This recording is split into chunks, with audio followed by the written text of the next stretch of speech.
El espíritu en Juan no es el alma. Usa el término neuma a propósito. Entregó el Espíritu Santo. Entonces, Jesús en la cruz dijo, tengo sed, y después de decir tengo sed, como nadie podía saciar esa sed que él tenía, dio el Espíritu para que con el Espíritu recibido se pudiera saciar la sed de él.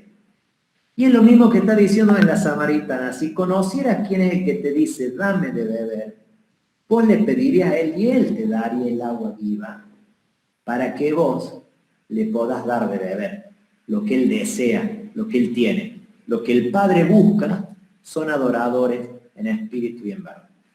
Entonces uno agarró este texto de la Samaritana, por ejemplo, y el pequeño versículo, y pudo, conectándolo con otros, desentrañarle un sentido más profundo. ¿Qué le está diciendo entonces Jesús acá a la Samaritana? Que él, la sed que él tiene, ella no se la puede saciar. Él tiene sed de otras cosas. Él quiere la voluntad del Padre, que es adorador en espíritu y en verdad. Él tiene sed de vida, él tiene, si uno lo va buscando, cuáles son los deseos de Jesús. Yo he venido a dar vida y vida en abundancia. Él tiene esa sed, pero ella no se la puede saciar. Ahora, si vos quisieras saciar esa sed, le dice Jesús, me tendrías que pedir a mí, y yo te daría el espíritu. Como en la cruz, en el momento definitivo, Jesús lleva a plenitud este texto. Esto que pasó con la Samaritana es lo que Jesús hace definitivamente en la cruz. Tengo sed y entrega el Espíritu. Entonces, ven, la lección me permite a mí, a través de textos paralelos, llegar a un sentido más profundo de la palabra que estoy leyendo. Este es un primer momento de la lección, pero es muy importante el de la lectura. Yo no tengo que inventar nada. Yo lo que tengo que hacer es conectar textos. Que en un primer momento a uno le cuesta, obviamente, cuando no tiene muchos textos en su mente. Y bueno, es un aprendizaje que va llevando tiempo y nos va llevando el ejercicio mismo.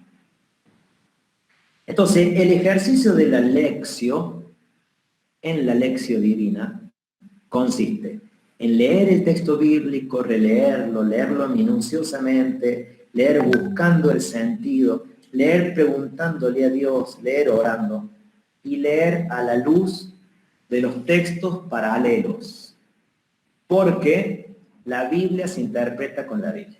Si yo leo en el Evangelio de Lucas, se me ocurre ahora, por ejemplo, pero ya quiero que le hagamos a otro un poquito, pero en el Evangelio de Lucas, ¿se acuerdan la parábola del buen samaritano? Había un hombre que iba de camino y cayó en manos de unos salteadores que lo dejaron medio muerto a costa del camino. Después bajaba casualmente por ahí un sacerdote, dio un rodeo y siguió el camino. Después bajaba un levita, lo rodeó y siguió.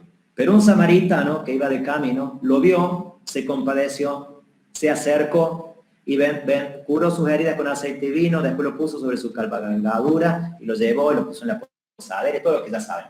¿Quién es? Uno se podría preguntar, ese buen samaritano. Pero no, hay que responderse en la lección, no hay que responderse inventando. Son formas distintas, ¿cierto? Hay distintos modos de acercarse. En la lección divina nos respondemos con la palabra. Y entonces uno se acuerda, el buen samaritano, ¿qué le pasó al buen samaritano? En el capítulo 10, dice que el buen samaritano, al revés de todos los otros, lo vio, se compadeció y se acercó.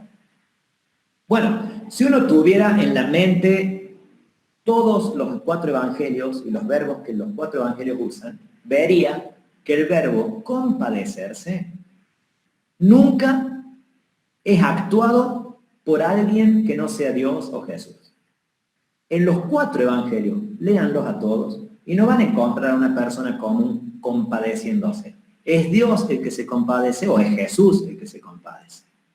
Ya tenemos ahí que si el samaritano se compadece, tiene algo de lo divino.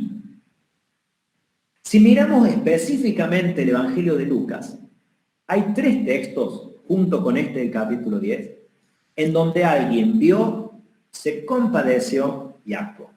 En el capítulo 7, si se acuerdan, la resurrección del hijo de la viuda de Naín, había una mujer que era viuda y tenía un único hijo y había muerto. Y cuando venía el cortejo fúnebre, que venía esa mujer llorando, Jesús vio el cortejo. Y dice el texto que Jesús lo vio, Jesús vio eso, se compadeció, se traduce de muchas maneras, se le estremecieron las entrañas, se movilizó, pero en griego, en el texto original, es el mismo verbo que en el buen samaritano. Vio, se compadeció, se acercó a la mujer, le dijo no llores y lo resucitó al chico. ¿Quién fue ahí el protagonista de esa acción de ver, compadecerse y actuar? Jesús. Después en el capítulo 10 tenemos al samaritano. Y en el capítulo 15, el famoso texto,